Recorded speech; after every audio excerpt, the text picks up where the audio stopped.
Justo a tiempo. Esas notas ya están cargadas. Tuvimos un fallo en la aplicación de Subsplash, así que adelante, ábranlas y empecemos. Como saben, muchos de ustedes saben que a los Kennedy nos encantan las montañas. Es uno de mis lugares favoritos, estar arriba en las montañas.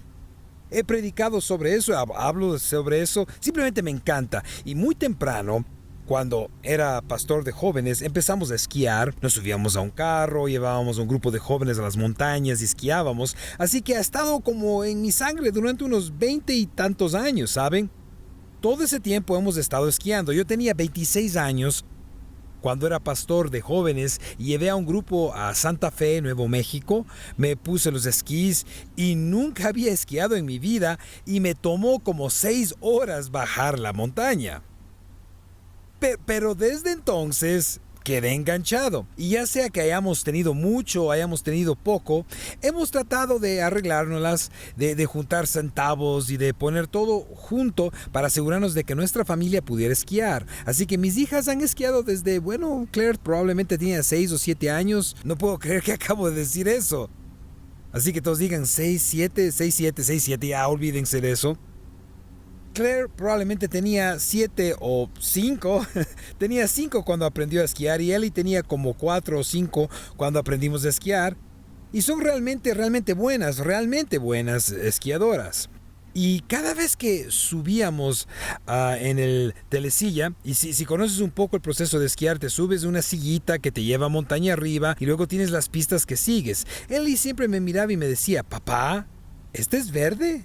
Así que si no esquías, verde es lo más fácil, negra es lo más difícil y azul estaba en algún lugar intermedio. Y ella siempre decía, papá, ¿este es verde?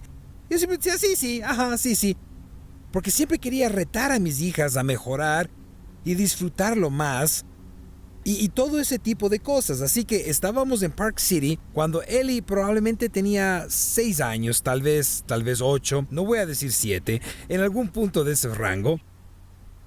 Y subimos la montaña y efectivamente ella dice, papá, ¿este es verde? ¿Esto es fácil? Y yo digo, claro, este es verde.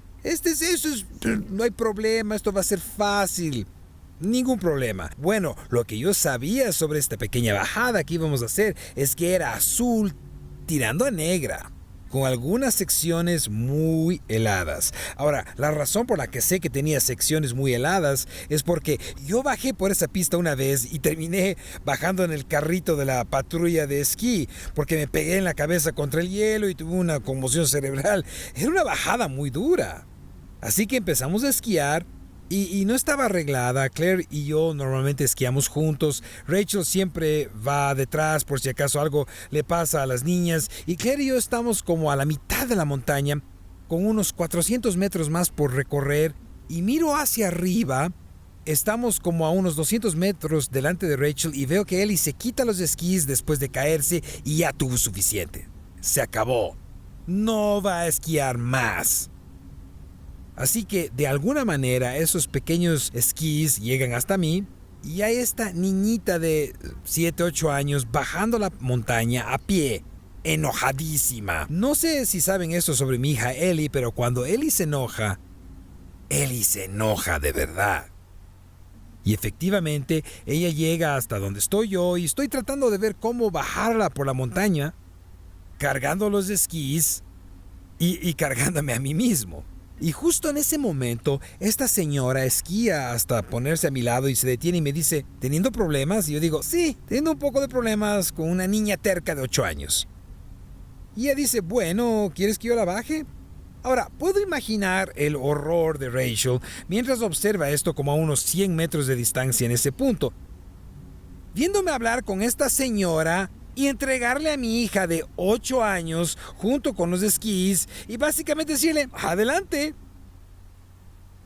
Pero efectivamente eso es lo que pasa. Claire esquía hacia abajo delante de nosotros y probablemente está ya en la base. Y esta señora toma a Ellie, se la echa a la espalda, toma los esquís y sale disparada.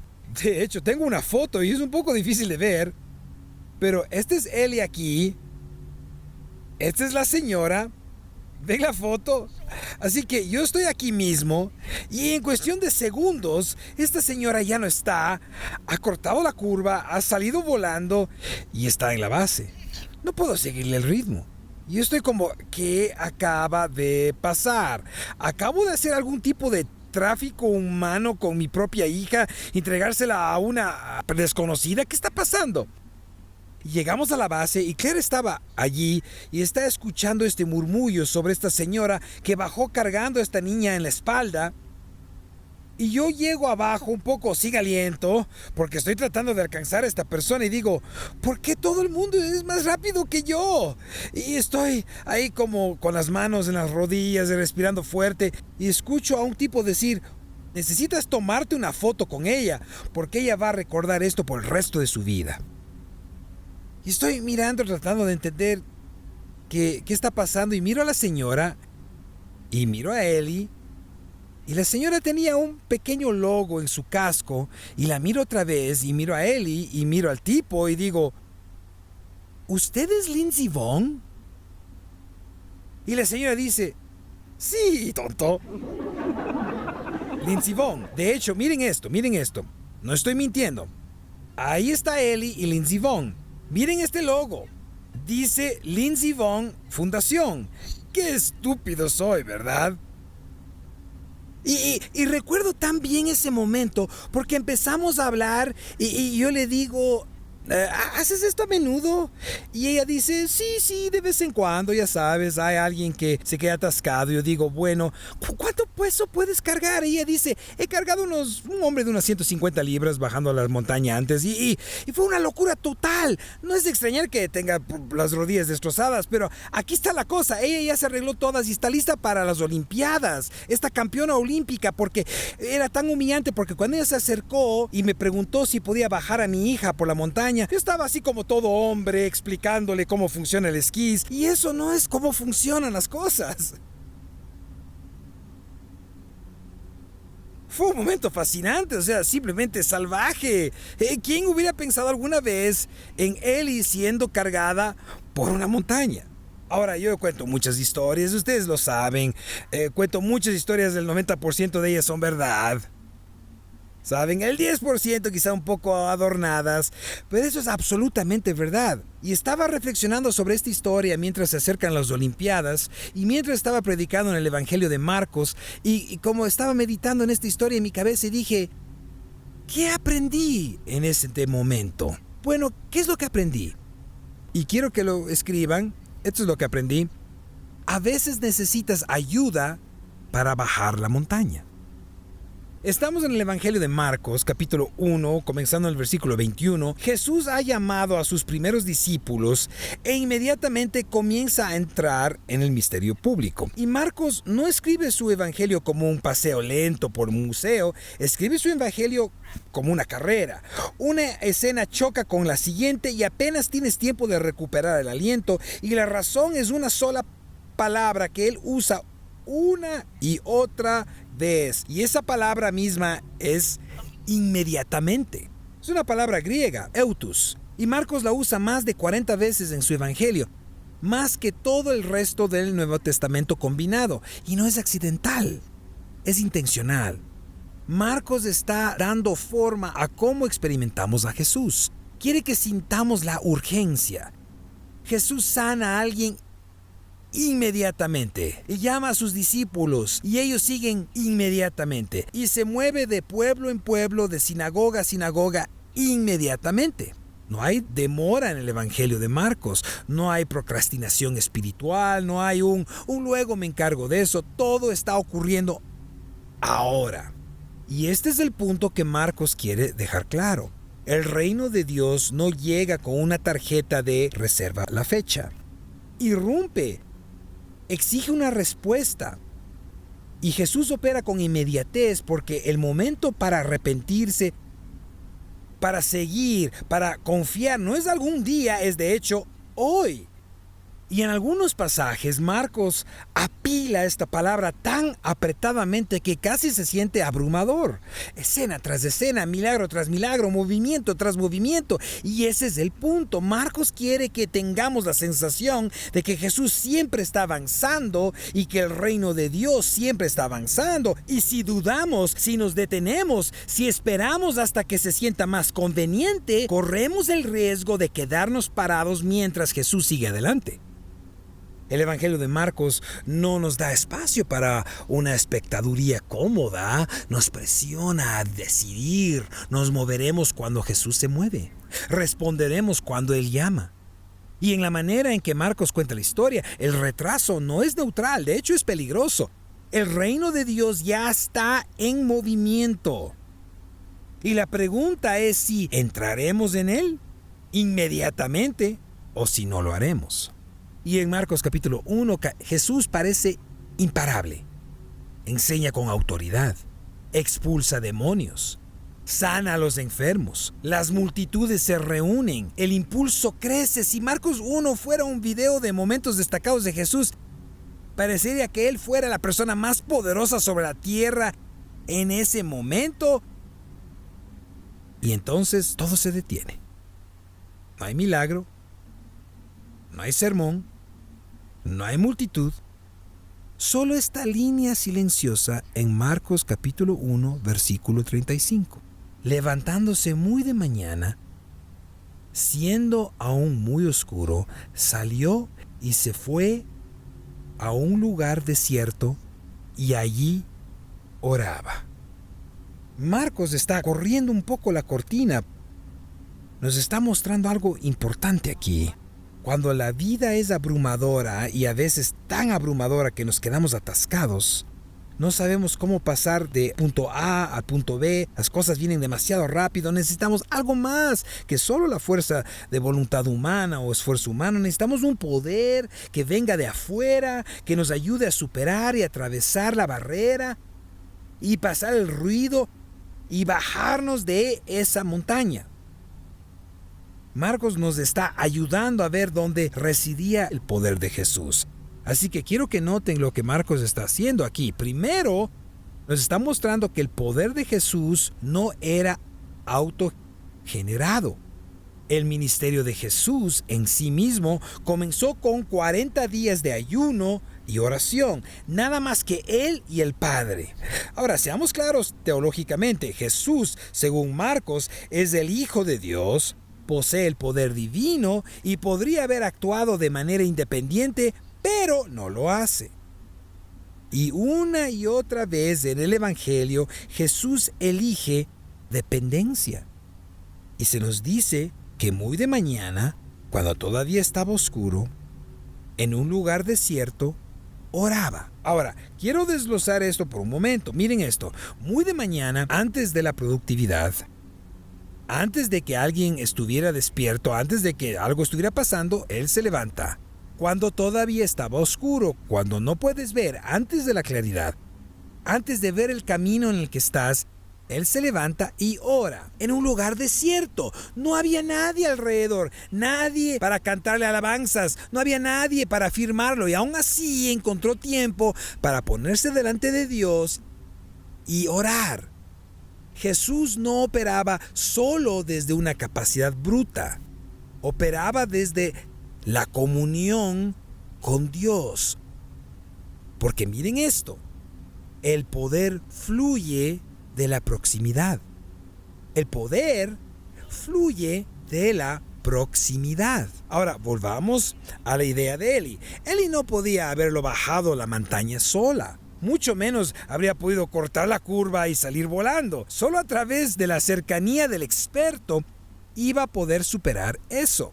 Ahora bien, Jesús tiene todo el poder, Él es el Hijo de Dios, podría haber actuado de manera independiente, pero no lo hizo. ¿Por qué? Porque nos está modelando que la manera en que obtenemos un avance no es la fuerza de voluntad, es la proximidad.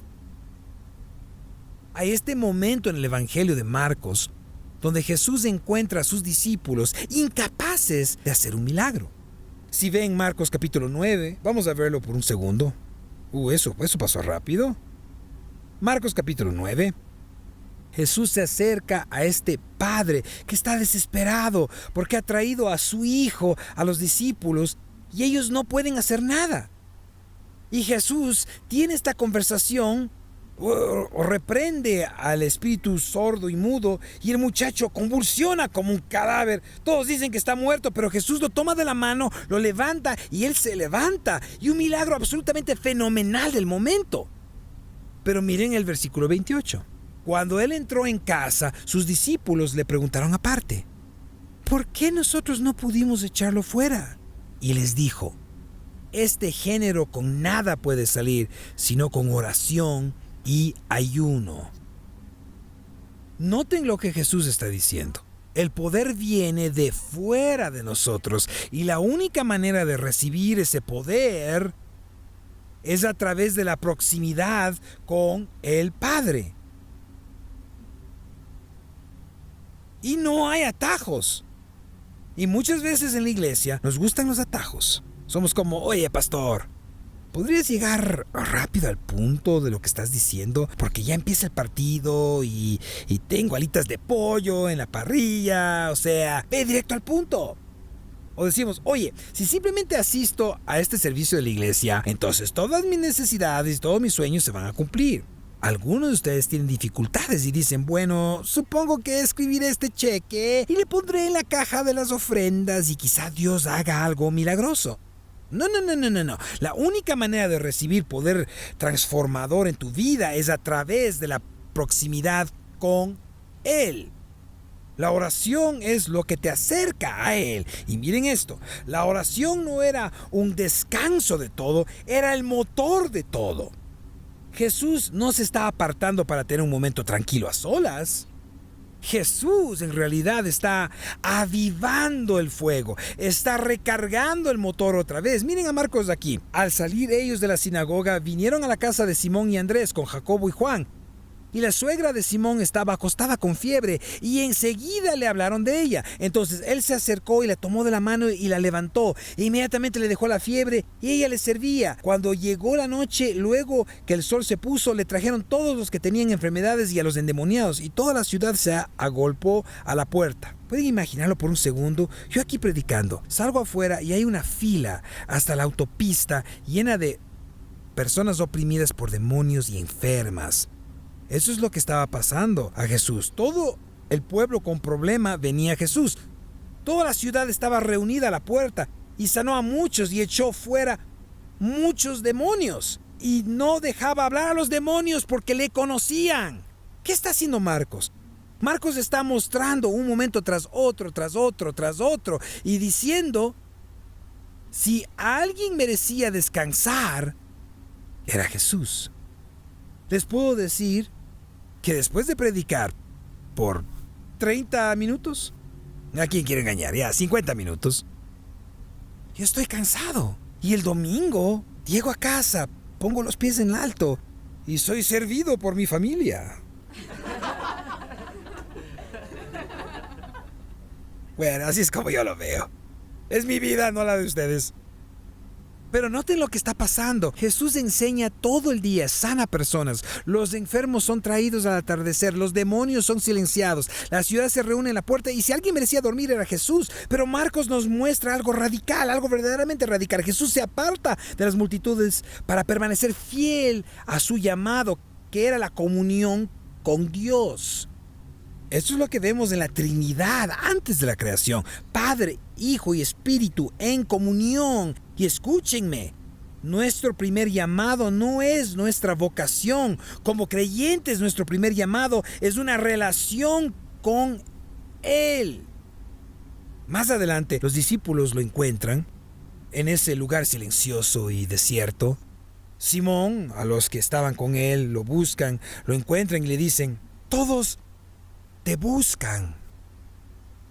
Los discípulos estaban en una euforia por el día anterior. Recuerden, acababan de pasar de ser unos desconocidos a ser alguien importante y probablemente tenían esta ilusión de grandeza y no querían que el tren del ministerio se detuviera. En su mentalidad esto está funcionando, la multitud está creciendo, la demanda es real. Y Jesús no responde con urgencia, responde con claridad. Miren lo que dice en el versículo 38 y 39. Él les dijo, vamos a los lugares vecinos para que predique también ahí, porque para esto he venido. Anoten esto. La oración lo ancló. La oración lo ancló. La oración le dio claridad. Y la oración lo guardó de ser impulsado por la demanda en lugar de la dirección. Lo ancló, le dio claridad y lo protegió de ser movido por la demanda en lugar de ser movido por la dirección. Ahora, hagámoslo personal. Miren esto. La oración debería anclarnos, debería darnos claridad y nos guarda de ser impulsados por la demanda en lugar de la dirección. Sin el poder de Dios fluyendo a través de nuestras vidas, es imposible bajar la montaña de manera consistente. Cuando Rachel esquía, esto es una metáfora del esquí. Ella es literalmente una metáfora viviente en la montaña, porque si te acercas lo suficiente a Rachel, mientras baja esquiando, vas a escuchar estas palabras salir de su boca. Jesús, Jesús, Jesús, Jesús, Jesús, Jesús, Jesús, Jesús, Jesús, Jesús. Y ella te diría, mira, no es que tengo miedo, es que estoy orando, o sea, no tengo las palabras para decir, Jesús, no dejes que me estrelle, no dejes que alguien se me cruce, o Jesús, no dejes que mis hijas se rompan algo, o Jesús, no dejemos que Jason se rompa algo otra vez y otra vez y otra vez. Pero ella está orando, y esa es la idea, es el mismo principio, la oración como que nos solidifica, nos ancla, y nos ayuda a bajar esa montaña una y otra vez. Pero quiero que noten esto. La autoridad de Jesús fluía de la alineación, no de la ambición. Fluía de la alineación, no de la ambición. Ahora, si eres nuevo aquí, esto puede sorprenderte. Si no eres nuevo, igual puede sorprenderte. No soy bueno para orar. Simplemente no lo soy. Y sé que todos ustedes están como, la gloria se ha ido. Pero no lo soy. ¿Y saben por qué? Porque muchas veces mis oraciones van por aquí. Dios, haz crecer a la iglesia. Dios, haz crecer mi influencia. Dios, deja que esto pase para mí. Y muchas veces mis oraciones son tan egoístas que me convencen pecado. No sé si eso te pasa a ti. Probablemente eres mucho más santo que el tipo que está parado en esta plataforma. Pero la oración se supone que se trata sobre alineación. Ahora en la oración famosa de Jesús, ¿verdad? Cuando los discípulos le dicen, Señor, enséñanos a orar. ¿Cuál es el énfasis de la oración de Jesús? Dios, tu voluntad, no la mía. ¿Qué es eso? Es alineación, ¿verdad? Dios, no mi voluntad para mis hijos, sino tu voluntad. Dios, si tu voluntad fuera enviarlos a China, no lo es.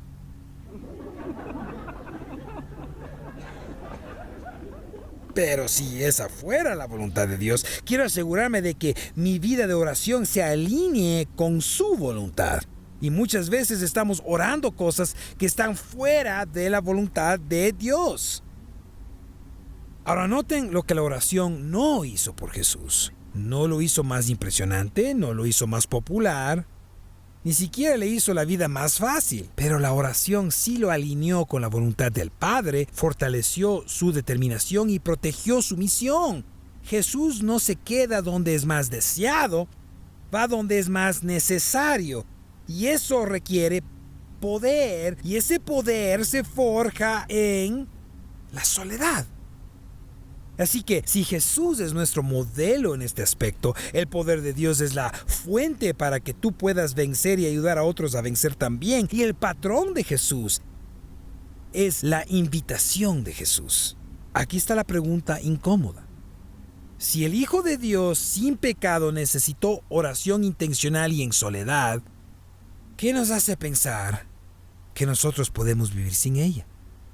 Muchas veces oramos cuando estamos desesperados, abrumados o sin opciones.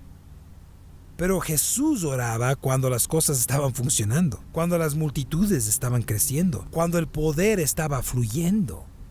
La oración no era su último recurso, la oración era su primera prioridad. Y si esa es la invitación de Jesús, ustedes saben, nosotros normalmente queremos autoridad sin su obediencia, poder sin su práctica, el impacto de Jesús sin su intimidad. Y ese mismo poder, anótenlo, ese mismo poder está disponible, pero el mismo patrón es requerido. ¿Ven eso? Queremos andar como creyentes, generando todo este poder para nosotros mismos, pero no tenemos la intimidad que Jesús tenía en la oración. ¿Recuerdan la historia en el libro de los Hechos? De que estos tipos que decidieron que ellos también iban a echar fuera demonios. Y no sé qué estaban pensando. A mí no me gusta. ¿Alguna vez he hecho test de dones espirituales? Hay una línea en uno de esos tests que dicen: disfruta echar fuera demonios. Ese no soy yo. Ese no soy yo. Pero había un grupo de personas en el libro de los Hechos que realmente estaban fascinados con eso. Se emocionaban. Vieron lo que los apóstoles estaban haciendo y pensaron: vamos a intentarlo. ¿Recuerdan la historia? El demonio habla. Y para ser honesto, si un demonio me habla, que tengas un buen día. ¿Verdad? El demonio habla. ¿Y qué dice el demonio? A Pablo conozco y sé quién es Jesús, pero vosotros... ¿Y qué hacen los demonios? Les dan una paliza. Pero eso es una metáfora. Aunque es una historia real, es una metáfora para nosotros.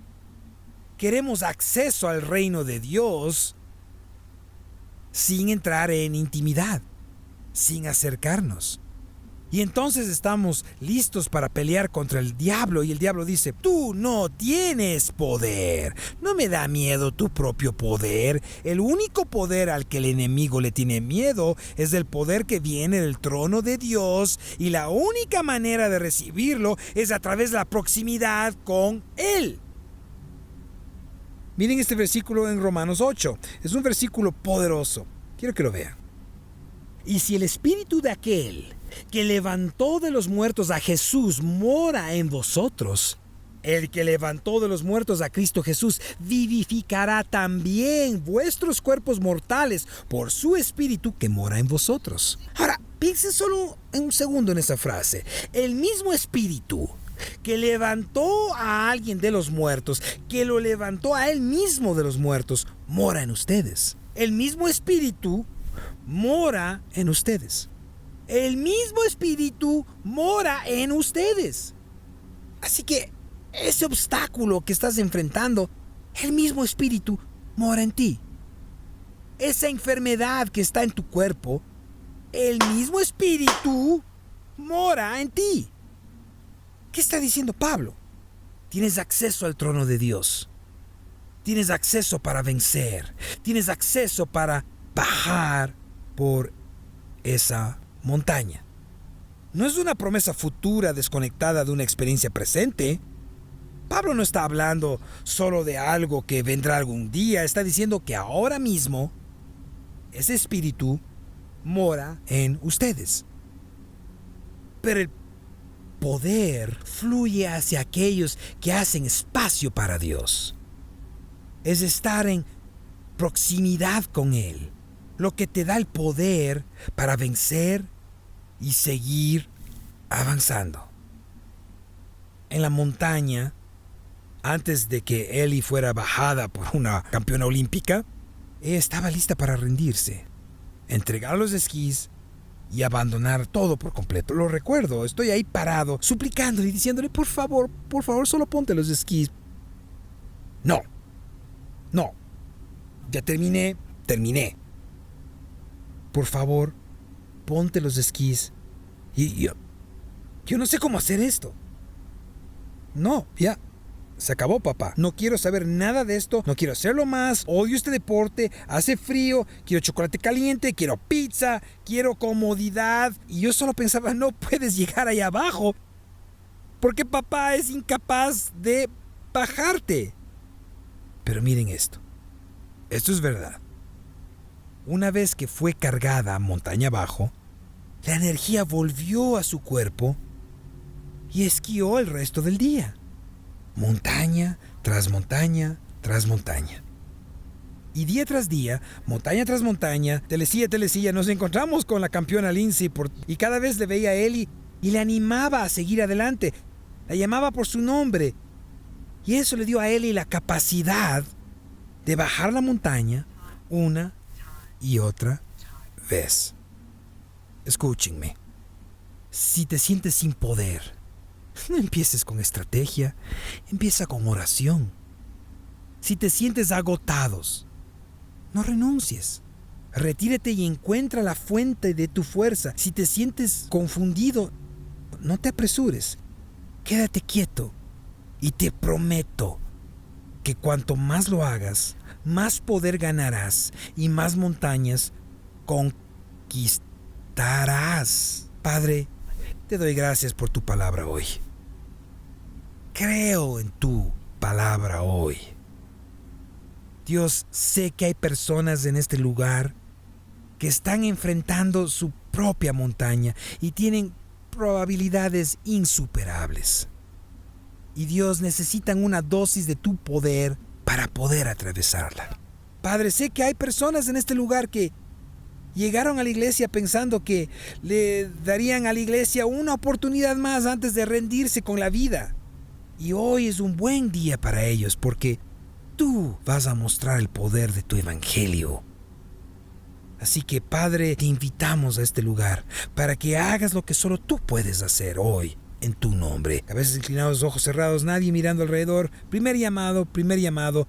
Si nunca has confiado en Cristo para el perdón de tus pecados, o tal vez ha pasado muchísimo tiempo, y entraste por esta puerta sintiéndote quebrantado, derrotado, lejos de Dios, y quieres confiar en Él para que te perdone, te limpie y te haga justo otra vez. Si quieres hacer eso hoy, podrías simplemente indicarlo levantando tu mano rápidamente. No voy a ponerte en evidencia, no voy a pedirte que pases al frente, simplemente quiero orar por ti. Sí, veo esa mano a mi izquierda, veo algunas manos en el balcón, atrás veo esas manos.